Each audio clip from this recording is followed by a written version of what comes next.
Do you know that one of China's most powerful women had a secret lover? And he was half black, half Chinese. His name was An Dehai. He was the son of a Chinese mother and an African father. And his looks definitely stood out in the Forbidden City. So much so that when Empress Dowager Cixi needed someone to stand out even more, she picked him for the job.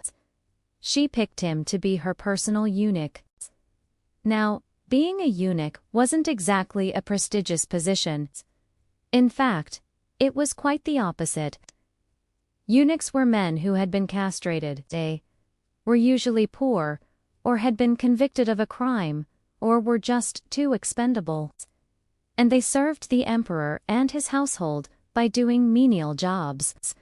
Some eunuchs were in charge of taking care of the imperial gardens. Others were in charge of the emperor's food. But then there were also the personal eunuchs.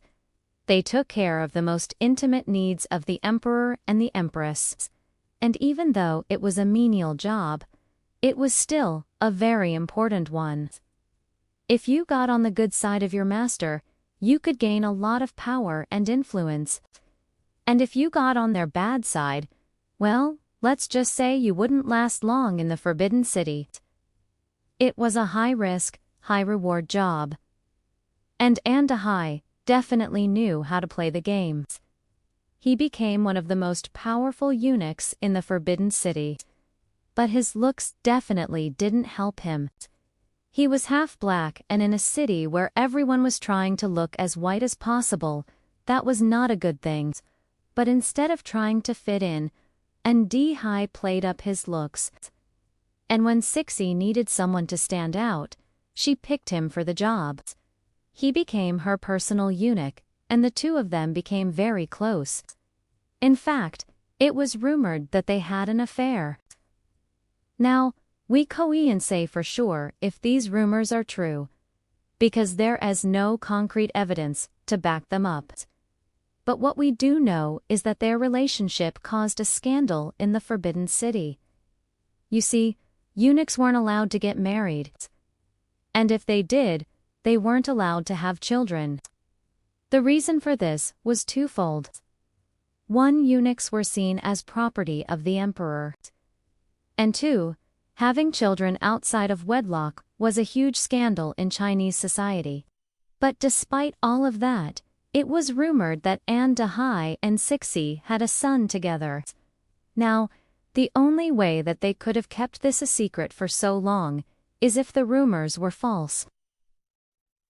But the rumors persisted for decades. In fact, when Cixi died, people were saying that she had passed the throne to her son, not her nephew, because her nephew was too young to rule. But that was just a rumor. What we do know is that Cixi was a very private person. She kept her personal life very private. And she was especially protective of her son, who she saw as the rightful heir to the throne. When Guangxu came of age, he took over as the emperor.